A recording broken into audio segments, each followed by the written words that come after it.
Florian Thauvin qui va retrouver Dimitri Payet, c'est magnifique. Payet dans la surface. Et Dimitri Payet qui vient illuminer encore un petit peu plus cette soirée.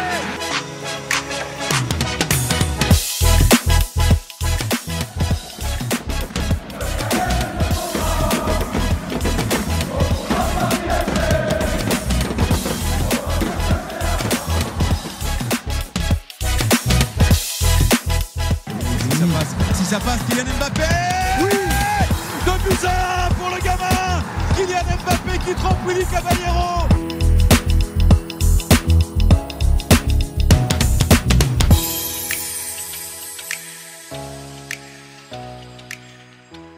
Bonjour à toutes et à tous, bienvenue sur un nouveau podcast de 300% Sport, plus précisément pour le retour de l'émission 300% Coupe d'Europe. Donc on va plus précisément parler de la troisième journée de chaque compétition, donc que ce soit la Ligue des Champions, la Ligue Europa ou la Ligue Europa Conférence. Donc en ma compagnie au micro, Glenn Gonidec. Bonjour Clément. Bonjour Glenn et Joachim Crézé. Bonjour Clément. Et donc, on commence bien évidemment cette émission par le match qui oppose le Benfica Lisbonne au Paris Saint-Germain. Joachim. Oui Clément, le Paris Saint-Germain se déplaçait en terre portugaise pour conquérir à lui seul la première place de la poule H, mais face au club de la capitale, une équipe en pleine confiance, vainqueur surprise sur le papier de la Juventus avant la trêve, mais tellement logique. Au vu du contenu, les deux coachs de la partie, Roger Schmidt pour Benfica et donc Christophe Galtier pour le Paris Saint-Germain, ne changent quasiment rien dans leur 11 de départ par rapport aux dernières échéances. L'objectif parisien affiché par l'ancien entraîneur de Nice est simple, se défaire du pressing impressionnant des Lisboètes par la qualité technique et le jeu court. Et pourtant, les espoirs de l'ancien coach niçois donc sont douchés par l'entame tonitruante des Aigles. Gonzalo Ramos et David Neres allument successivement les premières mèches, mais Gianluigi Donnarumma entame déjà son festival d'arrêt. Paris est dominé, mais va prouver encore une fois tout le talent offensif qu'il possède. Quand on sait que c'est la force du Paris Saint-Germain. Ils sont capables sur une action, sur un éclair, sur un mouvement, sur Messi. Ils sont capables, les Parisiens, sur une action exceptionnelle et sur un ballon délicieux de Lionel Messi, de tout renverser, même ballotté. Ils sont au-dessus, ce talent-là est au-dessus. Messi redevient Messi, incroyable Paris Saint-Germain, 1-0, Lionel Messi. C'est un but génial, le trio MNM, Messi, Neymar, Mbappé encore une fois pour vous servir. Et à la conclusion, bien évidemment, la Pulga, auteur de son premier coup franc direct en carrière avec le Paris Saint-Germain contre Nice. L'Argentin sort sur une spirale positive et ouvre le score d'un délicieux enroulé. À la 22e minute, s'ensuit une période pleine de maîtrise, de possession, de contre-pressing efficace. Mais un relâchement coupable vient gâcher la première mi-temps des Parisiens. Il s'est donné de l'espace, le Portugais. Enzo Fernandez qui a travaillé son ballon pour Ramos. Un ballon qui a été prolongé dans le but par Danilo. Le Paris Saint-Germain est repris par la Furia portugaise de Benfica. Un but partout sur le but contre Soccer de Danilo. Sur un centre rentrant et piégeux de Enzo Fernandez, le malheureux Danilo Pereira marque contre son camp juste avant la mi-temps, un but partout, un événement qui aurait pu plomber le mental des hommes de Christophe Galtier, mais finalement ce ne sera pas le cas, bien au contraire. Neymar tire sur la barre dès le retour des vestiaires d'un splendide retourné. Achraf Hakimi et Kylian Mbappé lui embrayeront le pas par la suite, mais le portier adverse Vlachodimos est en fusion, comme son homologue Gianluigi Donnarumma à la 80e minute, qui sort un magnifique arrêt face au très bon joueur portugais Rafa Silva, auteur de 6 arrêts. Le gardien transalpin permet à Paris de repartir avec un bon point de l'Estadio de la Luz. Les deux équipes sont à égalité, 2 points après la troisième journée, mais le match retour au Parc devrait donner une forte indication sur le classement final de ce groupe H. Merci Joachim. Glenn, sur le papier avec toutes ces stars, Paris était ultra favori. Peut-on parler alors de déception ou d'un bon point pris à l'extérieur au vu du scénario et aussi parce que Benfica est en grande confiance? Ça reste une déception, je pense, parce que le PSG, avec toutes ses stars, est nommé comme un favori de la compétition, contrairement au Benfica, qui, au vu du groupe, était considéré comme la 3e meilleure équipe de ce groupe, donc condamné à la Ligue Europa. Mais pourtant, ils surprennent. Mais au vu du match, je pense que le PSG peut être content de sortir de ce match avec 1 point, parce qu'on a vu une équipe de Benfica très très forte, qui n'a pas eu peur d'aller presser ces Parisiens, qui ont peur, qui étaient fébriles, et Benfica en a profité. Le Paris Saint-Germain doit encore encore se rabattre sur son trio offensif, cette combinaison Mbappé, Neymar, Messi pour la conclusion. Mais le Paris Saint-Germain doit vite relever la tête après. Voilà, ça fait un mois à peu près qu'ils sont plus dedans depuis le match à Brest, un match à Nice compliqué. Là, on voit un match compliqué aussi avec un match nul face à Benfica, aussi une performance plus que moyenne contre le Maccabi Haïfa. Donc le PSG, si ils veulent garder ce statut de grand favori, il faudra un peu élever le niveau de jeu pour atteindre ses objectifs. Joachim, comme à chaque match, le trio Messi, Neymar, Mbappé est scruté de près. Si Messi a été brillant, Kylian Mbappé est passé un peu à côté, et c'est pas la première fois. Dernièrement, doit-on s'inquiéter pour notre champion du monde français ? Honnêtement, oui, on va commencer à s'inquiéter. Si le Paris Saint-Germain joue pas très bien, c'est peut-être aussi parce que Kylian Mbappé ne joue pas très bien. Certes, il a marqué contre l'OGC Nice, mais il était frais, il était rentré à peu près à l'heure de jeu. Là, il a joué un match complet contre Benfica, et encore une fois, techniquement, il était très moyen. Et quand techniquement il est très moyen, des fois il force des actions, il force des accélérations, et c'est bien malheureux pour notre champion du monde français. Il va falloir commencer à s'inquiéter. Il a aussi dit que dans l'équipe du Paris Saint-Germain, il se sentait moins à l'aise, il était peut-être un peu plus perdu qu'avec l'équipe de France. Il a un rôle différent. Avec l'équipe de France, il doit faire le jeu un peu plus, alors qu'avec le PSG, on va dire qu'il doit, entre guillemets, recevoir les galettes de Neymar et Messi. On peut commencer à s'inquiéter parce que d'habitude, il fait tellement de différence. Après, c'est vrai qu'il est capable de se créer des actions, comme sur son tir enroulé contre Vlachodimos. Donc, on peut commencer à s'inquiéter. C'est vrai, à noter qu'il n'est pas sûr de jouer contre le Stade de Reims très bientôt. Donc, on peut commencer à s'inquiéter pour Kylian Mbappé, mais on espère qu'il va monter en puissance, que ce soit pour le PSG, mais surtout pour l'équipe de France à la Coupe du Monde. Glenn, un mot sur la défense parisienne. On a vu pas mal de belles occasions pour les Portugais. Alors peut-on parler de carence défensive côté PSG ou plutôt de relâchement coupable ? C'est plus du relâchement, je pense, parce que là derrière, je pense Ramos, Marquinhos font partie des grands défenseurs, des plus grands défenseurs en ce moment. Danilo Pereira, et pourtant c'est Danilo Pereira pour moi qui est le meilleur des trois. Pourtant un habituel milieu défensif, même s'il joue défense centrale, notamment avec le Portugal. Mais on a plus le même Marquinhos qu'on avait lors de la campagne 2020 par exemple. Ramos, il revient quand même un peu depuis ce début de saison, mais ça c'est plus le Ramos qu'on avait il y a 2, 3, 4, 5 ans. Donc pour moi c'est quand même assez inquiétant pour le PSG, surtout qu'il joue à 3 derrière, et avec un Hakimi qui n'était pas forcément dedans non plus contre le Benfica. Nuno Mendes, on sait que c'est pas forcément défensivement ses points forts. Donc le PSG doit s'inquiéter, surtout quand ils vont jouer des équipes comme Manchester City, comme le Bayern de Munich, comme le Real de Madrid, qui eux ne vont pas laisser ces carences défensives et vont enfoncer le clou plusieurs fois. Et pour le PSG, ça risque de faire bizarre quand ils vont voir la note. Joachim, Nuno Mendes et Kimpembe blessés, un déséquilibre trop important dans le jeu. Le PSG doit-il repasser à 4 derrière ?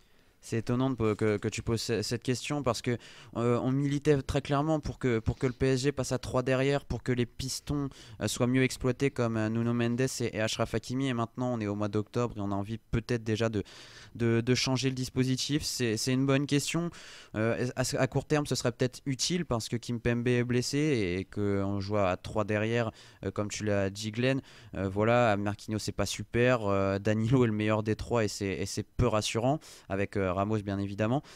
Donc voilà, défensivement c'est pas super. Peut-être repasser à 4 derrière pour être plus solide. En tout cas ça se teste et je pense que Christophe Galtier doit essayer avec Juan Bernat à gauche notamment, et aussi peut-être pour densifier l'entrejeu. Je pense que voilà, il y a du beau monde, Renato Sanchez, Fabian Ruiz qui attendent sur le banc, il y a Vitinha, Verratti qui sont titulaires, et peut-être aussi pourquoi pas tenter de mettre Marquinhos milieu de terrain. Il avait été super bon avec Thomas Tuchel en 2019, donc pourquoi pas aussi, et laisser Ramos, Kimpembe en charnière centrale. Ce sont des options sur la table. Je pense que ça change pas grand chose pour le trio de devant. En tout cas on va voir ce que ça va donner, mais c'est une vraie possibilité. Et voilà donc pour Benfica PSG, on passe maintenant à l'autre match de notre club français en Ligue des Champions, Marseille Sporting Portugal. Glenn. Oui, Clément, l'Olympique de Marseille n'avait pas le droit à l'erreur pour ce match face au Sporting Portugal. Le Sporting, premier de la poule avec 2 victoires en autant de matchs, mais qui en championnat est très irrégulier et pointe avec une 7e place à seulement 9 points du leader, le Benfica. Surmotivé à l'idée de relancer ses chances en LDC, l'OM veut surfer sur sa spirale positive en Ligue 1, deuxième à 2 points de Paris, mais ils vont se faire surprendre dès la première minute de jeu. Avec Inacio. Alors attention sur le côté avec Trincao. Toujours prêté par le FC Barcelone. Trincao face à Balerdi, ça peut être un duel majeur ce soir. Trincao qui va se mettre en position de frappe. Elle est partie. Elle est partie. 50 secondes de jeu. Et Trincao refroidit encore un peu plus l'atmosphère si c'était possible. Il l'a fait, Trincao. Trincao vient de doucher les espoirs marseillais dans une ambiance morose avec un stade à huis clos. L'OM est dépassé et Paul Lopez va même éviter le 2-0 avec un face-à-face remporté face à Gonçalves. Les Phocéens ont la tête à l'envers, mais un coup de théâtre va changer l'histoire de cette partie. Il faut s'appliquer, attention. Il y a 2 possibilités, hein. Under, Alexis. Oh, et Alexis, et ça marche. Et le but de l'OM, le premier but de l'OM dans cette campagne 21-22. Signé Alexis Sanchez, récompensé de son pressing, le Chilien. 14e minute, l'espoir renaît pour l'OM. Quelle erreur d'Adan qui tarde à dégager, ce qui profite à Alexis Sanchez qui contre le ballon au fond des filets. Marseille revient dans la partie et va enfoncer encore un peu plus le Sporting dans cette partie. Raté son dégagement, il est bon. Allez, la tête d'Aminarit, et là il n'y a pas de hors-jeu. 16e minute, l'OM mène maintenant 2-1. Les 3 minutes renversantes de l'Olympique de Marseille, guidé par Igor Tudor. Alexis Sanchez d'abord et Aminarit ensuite. 2-1 pour l'OM. Et les voilà lancés les Marseillais. Enfin. Une nouvelle mauvaise relance d'Adan, un centre parfait de Klose, puis une tête fantastique d'Harit permettent à l'OM de mener 2-1. En 3 minutes, les hommes d'Igor Tudor ont totalement renversé la situation et vont même avoir le luxe de se retrouver à 11 contre 10 après une bourde de qui? L'inévitable Antonio Adan.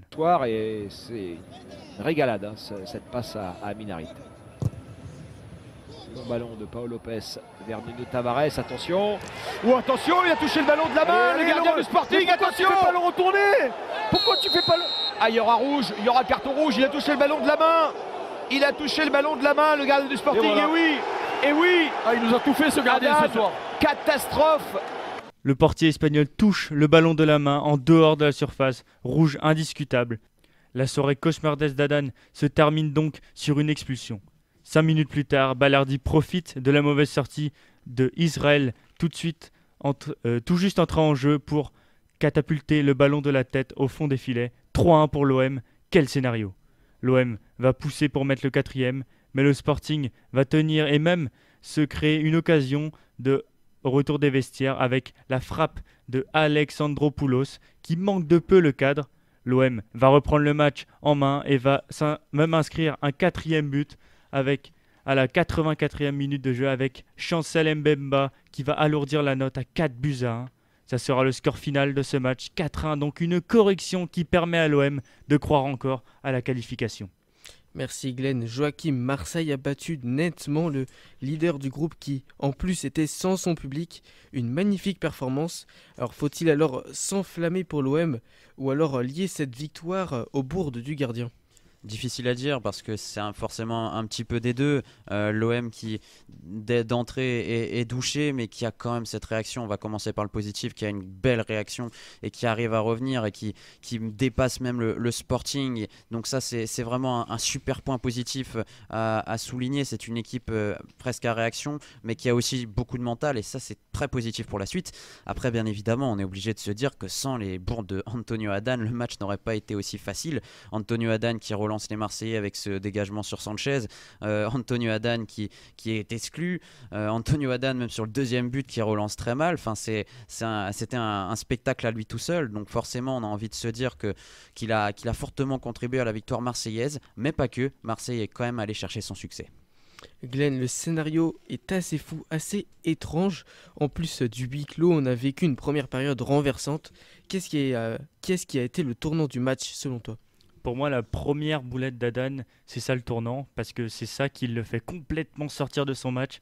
Car dès qu'il fait la boulette, après, il est plus en confiance, il ne sait plus quoi faire. On le voit, sur le 2e but, il fait un dégagement complètement douteux. Il rend le ballon aux Marseillais, et après, son placement n'est pas du tout le bon. Et ensuite, sur le carton rouge qu'il prend, il a juste à laisser son défenseur lui faire une tête en retrait, mais non, il va sortir hors de la surface et commettre cette faute et ce rouge qui est indiscutable.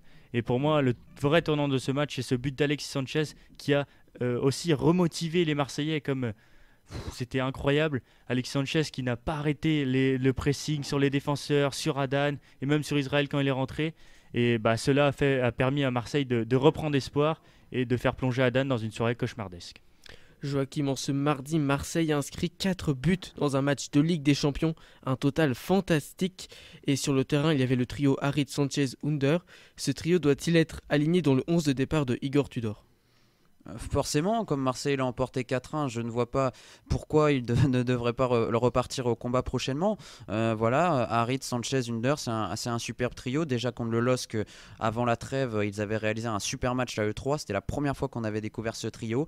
Il le remet en place dans un match important et ça marche très très bien. Sanchez qui marque, Harit qui marque, Under qui est toujours présent. Ils font des matchs très intéressants et malheureusement pour Payet et Gerson, ça devrait se compliquer. Ils ont du mal à performer, le Réunionnais et le Brésilien. Donc je ne vois pas pourquoi ce trio ne devrait pas repartir au combat la semaine prochaine contre le Sporting. Ils sont décisifs, efficaces et ils n'hésitent pas à faire énormément d'efforts pour le collectif. Glenn, la saison passée, Lille avait pris 1 point en 2 journées de Ligue des Champions avant de se qualifier. Penses-tu que Marseille est capable de reproduire cette performance à l'avenir ? Oui, Marseille est totalement capable de se qualifier. Après, ça dépendra des autres, des résultats et surtout de l'Olympique de Marseille. Car s'ils mettent la même envie, la même niaque, la même précision qu'ils ont mis face au Sporting, pour moi, Marseille a toutes ses chances. Ils ont les qualités techniques, physiques de se qualifier. On l'a vu face à Tottenham. Ils ont tenu tête toute une mi-temps avant que Chancel Mbemba soit exclu. Contre Francfort, c'était un peu une soirée noire pour l'OM qui n'a jamais vraiment existé en ce match. Mais on a vu que Francfort, ce n'est pas non plus une équipe incroyable. Et là, on l'a vu contre le Sporting qui a battu Francfort et Tottenham, que le Sporting n'est pas non plus une équipe qui est si incroyable que ça et que l'OM peut largement battre. Et là, on l'a vu avec cette victoire 4-1. Donc pour moi, l'OM a toutes ses chances. L'OM doit y croire. Et moi, j'ai vraiment bon espoir de voir l'OM en 8e de finale de Ligue des Champions.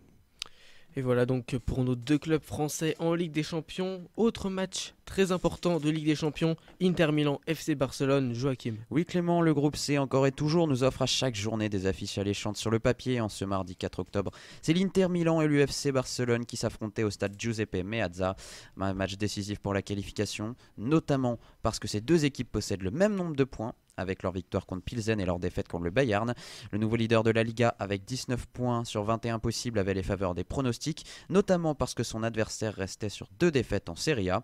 Et pourtant ce sont bien les Nerazzurri qui allument la première mèche d'une frappe lumineuse de Hakan Çalhanoğlu au 30 mètres, détournée d'une claquette par Marc-André Ter Stegen.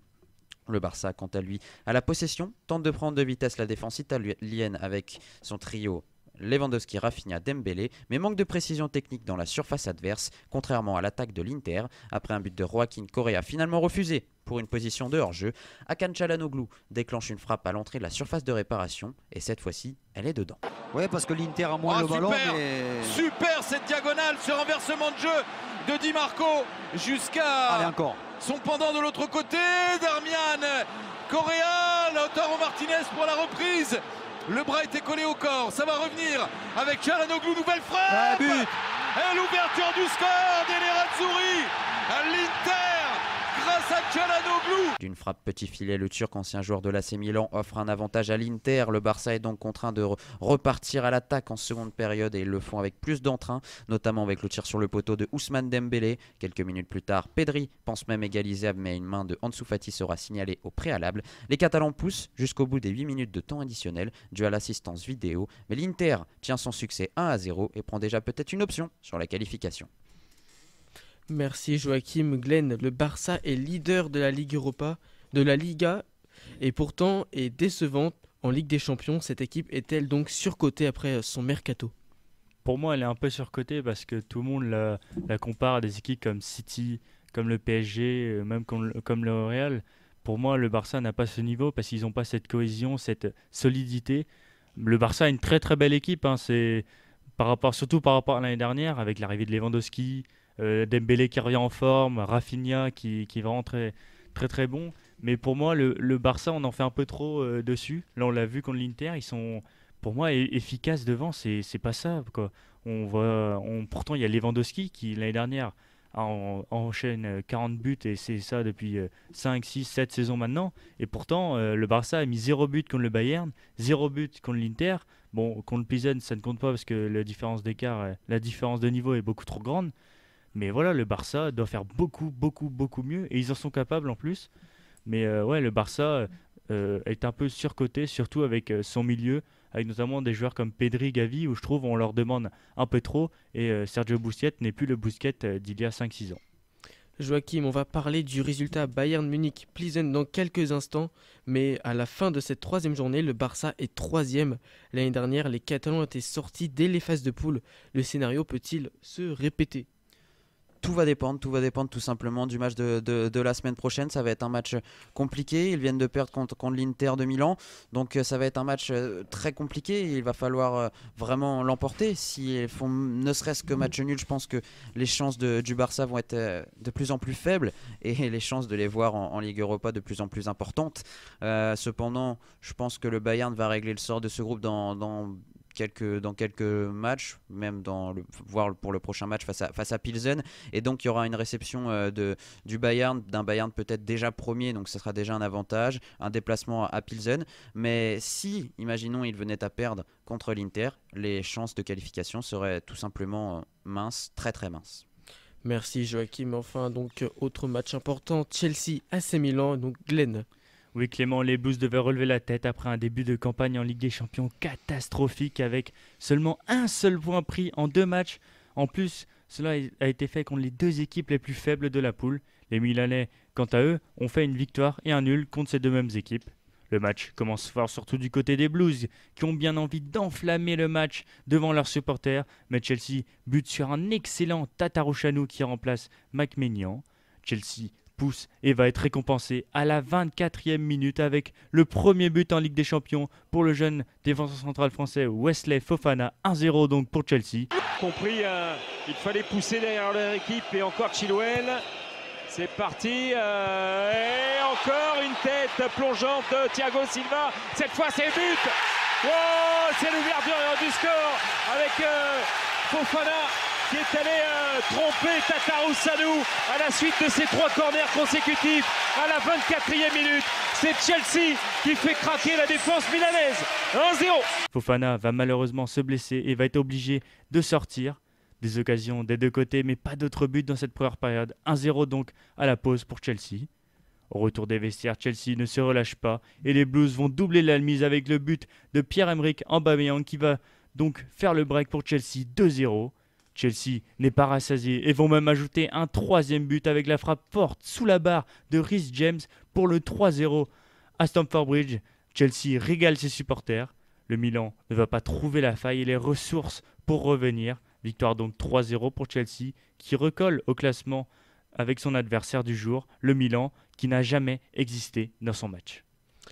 Joachim, Chelsea jouait en tout début de saison son avant-centre sans avant-centre après les départs de Romelu Lukaku et Timo Werner.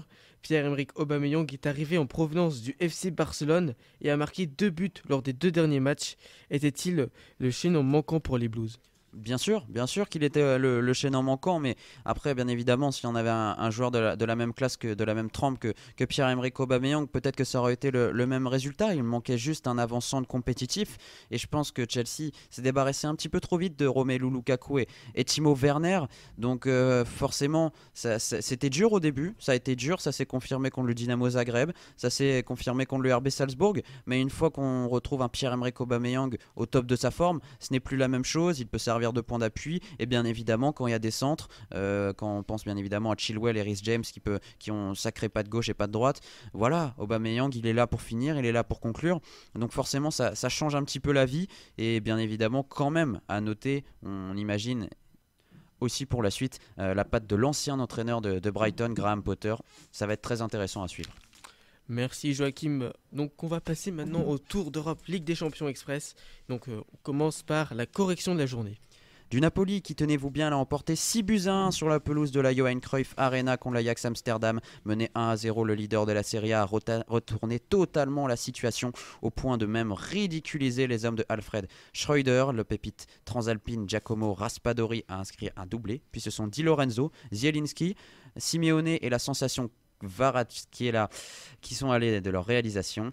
Le Napoli a fait quant à lui le plein de points et la meilleure attaque de la compétition, alors que l'Ajax a enchaîné un 4e match sans succès et est dos au mur dans cette phase de poule.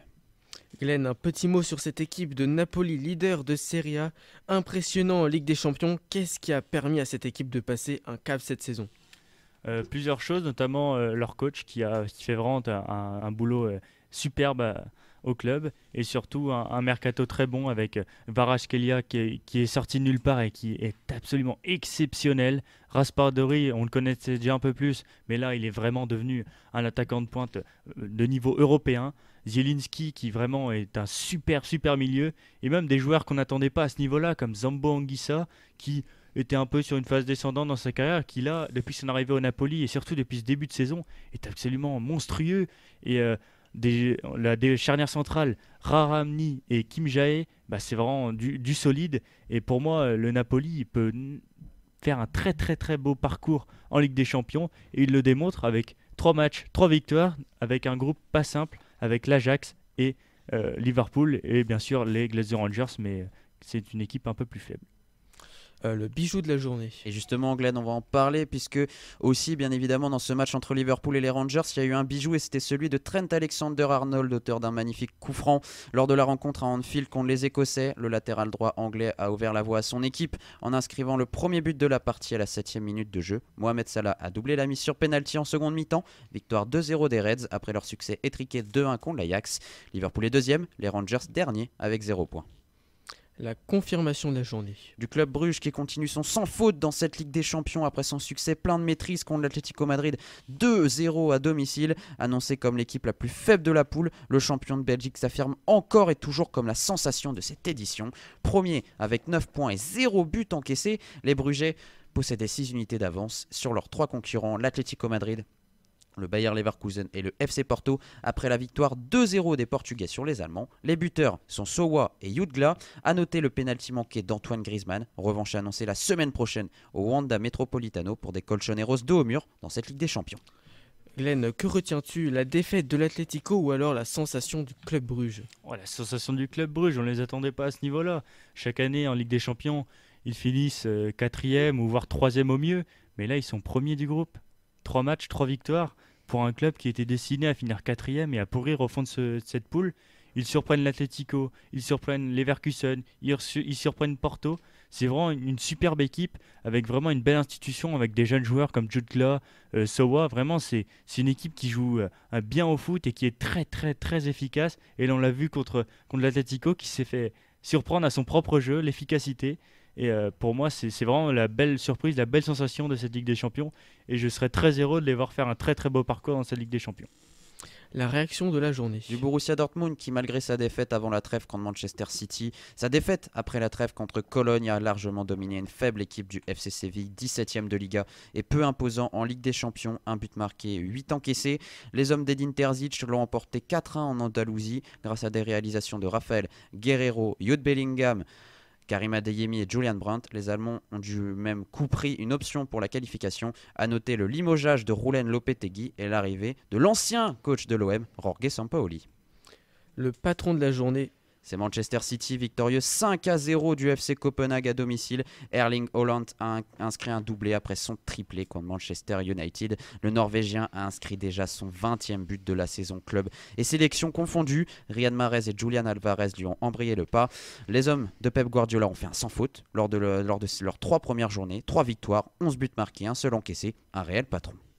Glenn, un mot sur Erling Haaland qui est clairement le meilleur joueur de ce début de saison.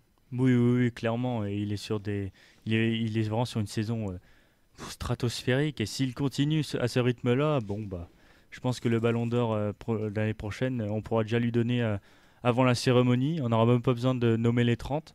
Parce que Erling Haaland est monstrueux. Il est toujours là, au bon endroit, au bon moment. Toujours le geste juste. Toujours cette envie de marquer toujours plus. Et c'est vraiment C'est vraiment ce qui manquait à Manchester City, qui jouait sans numéro 9. On disait oui, c'est une tactique, machin, mais on voit qu'avec un numéro 9, c'est pas du tout pareil. Et City est de loin le favori de cette Ligue des Champions. Et enfin, le duo de la journée. Il nous vient du Real Madrid et le duo est composé de 2 Brésiliens, Rodrigo et Vinicius. Les 2 percutants ailiers ont débloqué la situation de fort belle manière face au Shakhtar Donetsk. Victoire logique de la Casablanca, 2-1, qui aura effectué 32 tirs pour 12 cadrés. Peu importe, le Real fait partie des 5 équipes avec 9 points au compteur dans cette C1. Et voilà, donc on passe maintenant au point sur les autres matchs de Ligue des Champions. Donc, le Juventus de Turin recevait le Maccabi Haïfa et s'impose logiquement 3-1 avec sur un doublé de Rabiot. Le Bayern Munich écrase 5-0 Victoria Plizen. RB Leipzig recevait les Celtics et s'impose aussi 3-1 sur un but de Nkunku. Francfort recevait Tottenham et font match nul et vierge 0-0. RB Salzbourg s'impose 1-0 face au Dynamo Zagreb. On passe maintenant à l'autre compétition européenne, la Ligue Europa, avec le match de Rennes qui affrontait le Dynamo Kiev. Et oui, Clément, le Stade Rennais voulait continuer sur sa bonne dynamique du moment. Face à eux se dressent les Ukrainiens du Dynamo Kiev, grand habitués des compétitions européennes. Rennes commence bien ce match et est à cœur de produire du beau football devant leurs supporters déchaînés pour le 81e match de Coupe d'Europe de leur équipe. Rennes a le pied sur le ballon et produit un jeu séduisant qui va être récompensé à la 23e minute de jeu. Terrier.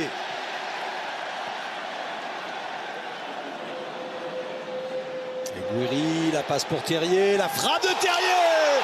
Et voilà la précision habituelle du buteur Martin Terrier. Ça fait 1-0 pour Rennes, la récompense de 22 minutes qui montait doucement mais sûrement. L'inévitable Martin Terrier qui permet aussi d'ouvrir le score et de mener 1-0 dans ce match. Les Rennais en veulent plus, mais pourtant ils se font surprendre moins de 10 minutes après l'ouverture du score. L'objectif ce serait bien de rendre une feuille blanche quand même aujourd'hui, un clean sheet. La bonne combinaison, la frappe peut-être, elle est là. Oh quel arrêt de Mandanda. Mais ensuite il y a quand même le but, l'égalisation de Tsigankov. Et voilà une séquence, on le disait, domination stérile du Dynamo de Kiev, mais ça a fini quand même par payer. 33e minute. Tsigankov en 2 temps pour tromper Steve Mandanda, auteur d'une super parade, mais qui malheureusement ne suffit pas pour le Stade Rennais. Un partout, c'est le score à la pause.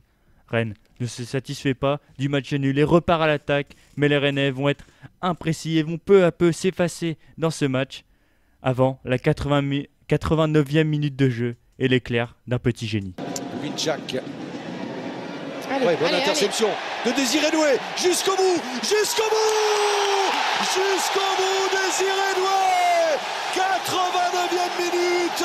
Ce jeune homme sait tout faire. Alors oui, parfois il y a du déchet, mais il y a de la subtilité, de l'audace et beaucoup de talent. 2-1 pour le Stade Rennais. Désiré Doué, seulement âgé de 17 ans et déjà doué dans les compétitions européennes, qui délivre le Roison Park avec un but qui permet au Stade Rennais de s'imposer dans un match important, 2-1 à domicile face aux Ukrainiens du Dynamo Kiev qui n'ont jamais réellement existé dans ce match. Joachim, Rennes a eu des séquences intéressantes hier mais a manqué de justesse technique avant de profiter d'une erreur adverse. Cependant, peut-on parler d'un renouveau rennais, notamment dans le jeu ? Oui, bien évidemment, on peut clairement le dire. Déjà, avant la trêve contre Marseille, ils tiennent clairement la dragée haute au 2e du championnat. Et dans le jeu, c'est beaucoup mieux. Techniquement, c'est mieux. Il y a plus de mouvements et c'est vraiment bien. Malheureusement, il y a eu une certaine inefficacité hier soir. Et c'est juste le point noir de ce match. Mais ils ont réussi à l'emporter quand même. Donc c'est très positif. Le nul aurait dû être logique quand même. Mais voilà, ils sont sur une spirale positive. Ils remontent la pente en Ligue 1 et en Ligue Europa. Donc il va falloir continuer comme ça et peut-être, eux, d'un point de vue personnel, gagner le derby contre le FC Nantes. Et voilà, on passe donc à un autre match, donc le FC Nantes qui était reçu par le SC Fribourg. Joachim. Le FC Nantes donc qui se déplaçait face au leader de la Bundesliga à égalité avec l'Union de Berlin, le SC Fribourg. Le FC Nantes qui est clairement sur une spirale très négative, notamment avec sa défaite 4-1 contre l'AS Monaco. Le FC Nantes en difficulté, c'est une équipe qui se déplace avec un dispositif à 5 derrière. Encore une fois, les Canaries sont en quête de jouer le match nul. La première mi-temps est bonne, est intéressante. En tout cas, ils sont assez solides et concèdent que très peu d'occasions. Mais malheureusement, dès le début de la seconde période, une erreur, une maladresse vient plomber les Nantais. Chirivella perd la balle dans la surface de réparation. Kieré va punir les Nantais. Sébastien, Chirivella, attention, attention, et le but de Kieré sur un service de Dohan. Chirivella qui s'est loupé, c'est fatal au FC Nantes, 48e minute, Fribourg prend l'avantage, 1-0, but de Kieré, le meilleur joueur allemand du soir. C'est bien malheureux, mais malheureusement le FC Nantes est mené et ne va pas savoir réagir, pardonnez-moi. Vincenzo Griffo va marquer le deuxième but du SC Fribourg. Le FC Nantes perd encore une fois après sa défaite 3-0 contre Karabag en Ligue Europa. Le FC Nantes est en difficulté, dos au mur avant la phase retour de cette phase de poule. Et ils vont jouer 2 matchs quand même à domicile. L'espoir fait vivre, mais le FC Nantes est en grande difficulté. Merci Joachim. Glenn, le FC Nantes a eu un calendrier périlleux, Lorient, Karabag, Lens, Monaco ou encore Fribourg, mais n'a réussi à gagner aucun match. Est-ce la preuve d'un manque de niveau ? Si, ils ont quand même gagné contre l'Olympiakos 2-1 lors de la première journée. Mais c'est vrai que le FC Nantes, on s'y attendait un peu. C'est vrai que c'est l'équipe qui joue l'Europe française avec l'effectif le moins fourni, l'équipe qui est le plus mal classé en Ligue 1. Donc c'était un peu prévisible. Après, on ne pensait pas notamment à une défaite 3-0 contre Karabag. Après, contre Fribourg, vu leur début de saison, pour moi, c'est pas du tout illogique. C'est même très logique. Mais le FC Nantes ne doit pas perdre espoir. Voilà, il y a d'autres équipes comme l'Olympique de Marseille qui ont seulement 3 points. Et c'est pas pour autant qu'ils ne vont pas se qualifier. Peut-être arracher une 3e place qui sera significative de Ligue Europa Conférence et qui pour moi serait beaucoup mieux pour le FC Nantes, car ce serait des équipes d'un niveau plus proche du leur. Et le FC Nantes pourrait donc avoir une chance d'aller loin dans une compétition européenne. Et voilà donc autre club français en Ligue Europa, AS Monaco, Trabzonspor. Oui, l'ASM doit relever la tête après la défaite 1-0 à Louis II face aux Hongrois du Ferencváros. Face à eux, le champion de Turquie, Trabzonspor, qui reste sur une victoire et une défaite en Ligue Europa. Le match commence fort et dès la 10e minute de jeu, le tournant du match parvient peut-être. Gomez est exclu après un mauvais geste sur Camara. Trabzonspor va donc terminer le match à 10. Cette supériorité numérique, Monaco va vite en profiter avec l'ouverture du score de Wissam Ben Yedder. Caio Henrique, allez, qui repique dans l'axe avec Mbolo en appui. Caio Henrique s'est passé entre les jambes. Mbolo dans la surface de réparation, le pied gauche d'Mbolo. Et voilà, 11 contre 10, Wissam Ben Yedder, tout sourire. C'est ça l'état d'esprit, l'humeur monégasque du moment. Les hommes du Rocher qui prennent les devants.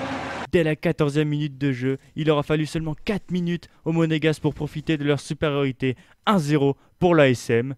Le match est à sens unique. Monaco pousse et Kachir sauve les siens à de multiples reprises. Mais juste avant la mi-temps, Monaco va obtenir un penalty que va tirer et transformer le capitaine monégasque Wissam Ben Yedder, qui inscrit donc un doublé après son triplé de ce week-end. 2-0 pour Monaco à la pause.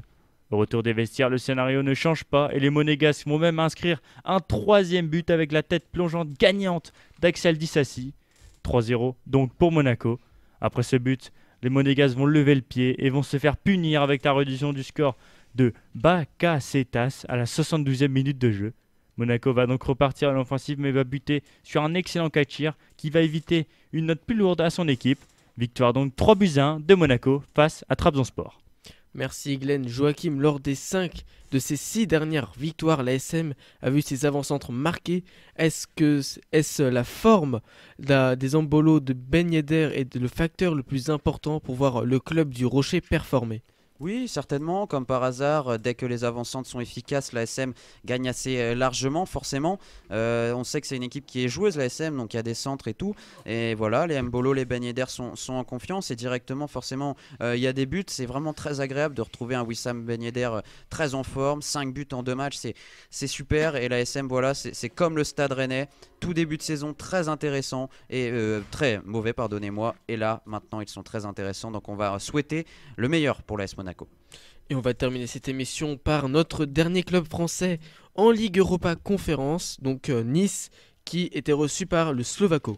Oui Clément, l'OGC Nice est toujours en quête d'un premier succès sur la scène européenne avec ce déplacement en République tchèque face à l'équipe dite la plus faible de la poule, le FC Slovako. En difficulté en championnat, seulement 13e, les Aiglons avaient la malchance de connaître l'absence d'Andy Delors. Cependant, un trio séduisant sur le papier, Laborde, Diop, Pépé était aligné sur la pelouse. Et d'ailleurs, ces deux derniers obtiennent la première occasion d'entrée avec une tête sur le poteau de Pépé puis une frappe au-dessus de Diop. Néanmoins, les Aiglons ont du mal à bouger cette équipe tchèque, mais un coup du sort va leur permettre de débloquer la situation. Il faut l'accompagner dans la surface de réparation.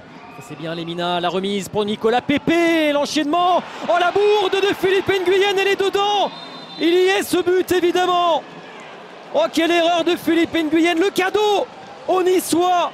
C'est la semaine des boulettes côté gardien et encore une fois une équipe française va en profiter. Après l'OM, Nice bénéficie encore d'une énorme bourde du portier Nguyen sur une frappe anodine de Nicolas Pépé à la 53e minute. Près de 120 secondes plus tard, la seconde tentative de l'ancien Lillois est beaucoup plus incisive mais termine sur la barre. Les hommes de Lucien Favre vont par la suite gérer leur fin de match et gagner leur première rencontre dans cette phase de poule de Ligue Europa Conférence. Glenn, j'ai 2 questions pour le prix d'une. Qu'est-ce que tu penses de cette équipe niçoise invaincue en Coupe d'Europe, mais seulement 13e en Ligue 1? Et sinon, selon toi, est-ce que le match aurait dû être arrêté après le verre de pierre reçu par Marcin Bulka dans le dos? Alors l'OGC Nice, pour moi, est une équipe très irrégulière. Ils sont capables du meilleur comme du pire. On l'a vu, des performances très mauvaises, notamment celle contre l'OM où ils avaient été battus 3-0. Et celle contre le PSG, même s'il y a une défaite de 1 qui était beaucoup plus intéressante. Et là, on l'a vu, une victoire 1-0, solide, avec un duo au milieu qui a été retrouvé, un Thuram-Lemina. Pour moi, c'est le duo, le meilleur duo que peut avoir le GC Nice. Et pour parler de ce verre de bière, c'est un peu l'habitude maintenant dans les stades de foot. Et pour moi, il aurait dû être arrêté seulement si Bulka l'aurait voulu. Mais voilà, on l'a vu l'année dernière avec notamment Dimitri Payet, qu'ils avaient arrêté le match, mais c'était parce que c'était déjà c'était déjà la seconde fois, même la 3e fois à Lyon. Donc pour moi, il fallait pas arrêter ce match, il fallait continuer et passer au-dessus de ces incidents. Et le GC Nice a bien fait vu qu'ils ont gagné 1-0. Donc. Merci Glenn, et donc voilà, c'est la fin de cette émission. Merci à toutes et à tous de nous avoir écoutés jusqu'ici. N'hésitez pas à laisser un avis qui soit positif ou négatif. Et nous on se retrouve donc à la prochaine pour décrypter la 4e journée de la Ligue des Champions. N'hésitez pas aussi à vous abonner à notre chaîne YouTube 300% Sport. Et donc on se dit à la prochaine.